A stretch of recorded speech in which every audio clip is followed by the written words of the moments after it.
বাংলাদেশৰ পৰা অহা অনুপ্ৰৱেশকাৰী আমাৰ বাবে এটা চিন্তনীয় বিষয় হৈ আহিছে আৰু তাৰ পৰিপ্ৰেক্ষিতত ৰাজ্যত সেকেন্ড লাইন ডিফেন্স হিচাপে অসম পুলিচে যি কাম কৰি আছে তাক আমি আৰু অধিক শক্তিশালী কৰি বিএসএফৰ লগত এটা কোঅৰ্ডিনেশ্যন লৈ পেলাই বাংলাদেশৰ পৰা যাতে অনুপ্ৰৱেশকাৰী ভাৰতত সোমাব নোৱাৰে তাৰ কাৰণে আমি আৰু অধিক প্ৰচেষ্টা ল'ব বিচাৰিছো আৰু এই শৃংখলাৰ এটা পৰ্যায় হিচাপে অসমত আধাৰ কাৰ্ড প্ৰদান কৰাৰ ব্যৱস্থাটো আজি কেবিনেটে খুব কঠোৰ কটকটীয়া কৰাৰ বাবে সিদ্ধান্ত গ্ৰহণ কৰিছে এতিয়াৰ পৰা ৰাজ্য চৰকাৰৰ সাধাৰণ প্ৰশাসন বিভাগে আধাৰৰ যেটো ষ্টেট লেভেল ভেৰিফিকেশ্যন আধাৰ কাৰ্ড দিয়াৰ আগতে কেন্দ্ৰীয় চৰকাৰে ৰাজ্য চৰকাৰৰ পৰা ভেৰিফিকেশ্যন বিচাৰে আৰু এই গোটেই প্ৰক্ৰিয়াটোক তদাৰকি কৰাৰ বাবে ৰাজ্যৰ সাধাৰণ প্ৰশাসন বিভাগক নোডেল ডিপাৰ্টমেণ্ট হিচাপে কেবিনেটে আজিৰ পৰা ঘোষণা কৰিছে ইয়াৰ উপৰিও প্ৰত্যেকখন জিলা পৰ্যায়ত এজন এডিশনাল ডেপুটি কমিশনাৰক আধাৰ এনৰোলমেন্ট ভেৰিফিকেশ্যন অৰ্থাৎ কোনোবাই আধাৰৰ বিচাৰিলে তেওঁ প্ৰপাৰ ভেৰিফিকেশ্যন কৰা হৈছে নে নাই সেই গোটেই প্ৰক্ৰিয়াটো তদাৰক কৰাৰ কাৰণে জিলা আয়ুক্তই এজন অতিৰিক্ত জিলা আয়ুক্তক দায়িত্ব প্ৰদান কৰিব জিএডি ডিপাৰ্টমেণ্ট আৰু এডিসিৰ পিছত আধাৰ দিয়াৰ আগতে ইনস্পেকশ্যনৰ বাবে আজিৰ পৰা ৰাজ্যৰ চক্ৰ বিষয়াসকল দায়বদ্ধ হ'ব যেতিয়া এখন এপ্লিকেশ্যন ইউডিআই অৰ্থাৎ যি আমাৰ আধাৰ কাৰ্ড দিয়াৰ অথৰিটি আছে ইউনিক আইডেন্টিটি যেটো অথৰিটি অফ ইণ্ডিয়া আছে UIDAI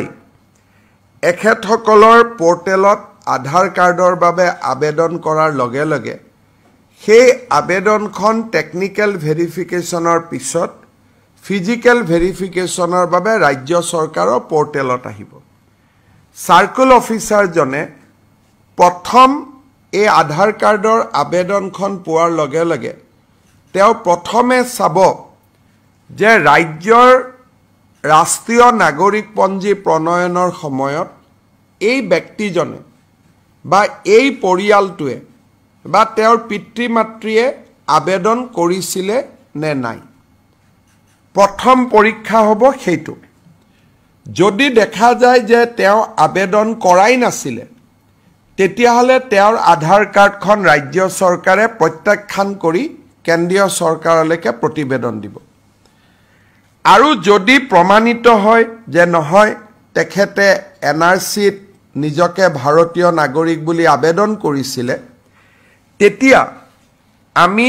নেক্সট ষ্টেজলৈকে যাম আৰু যেটো ফিল্ড ইনস্পেকশ্যনৰ ওপৰত উচ্চতম ন্যায়ালয়ৰ যি নিৰ্দেশ আছে সেই অনুসৰি তেওঁলোকক ফিল্ড ভেৰিফিকেশ্যন কৰি ভাৰতীয় নাগৰিক এখেত হয় এই ধৰণে সম্পূৰ্ণ প্ৰত্যায়িত হোৱাৰ পিছতহে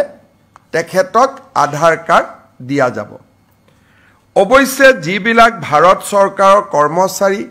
বিভিন্ন কামত 2014 চনৰ পিছৰ পৰা অসমত আছে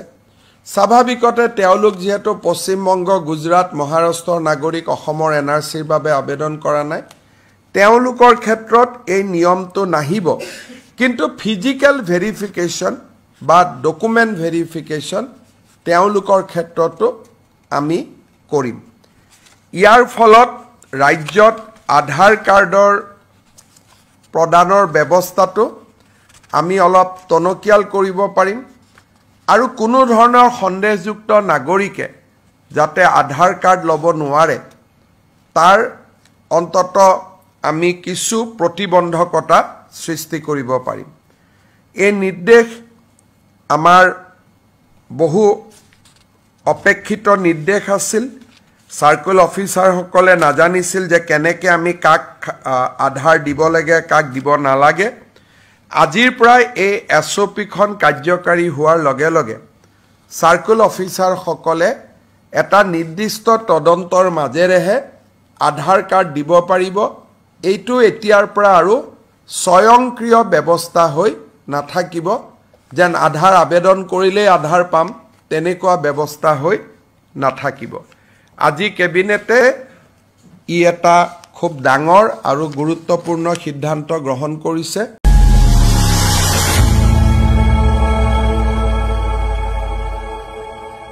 খবৰৰ আৰৰ খবৰ ব্ৰেকিংৰ হুলস্থুলৰ মাজত ৰৈ যোৱা সমাজৰ নেতিবাচক বহু খবৰ ৰাজনীতিৰ পৰা সমাজনীতিলৈ খেল জগতৰ পৰা কৃষি খণ্ডলৈ ছবি জগতৰ পৰা সাহিত্য চৰ্চালৈ বৰাক ব্ৰহ্মপুত্ৰৰ লগতে উত্তৰ পূবৰ সাতভনী সামৰি অসমৰ সংবাদ জগতত নতুন সংযোজন Assam north east news live 24/7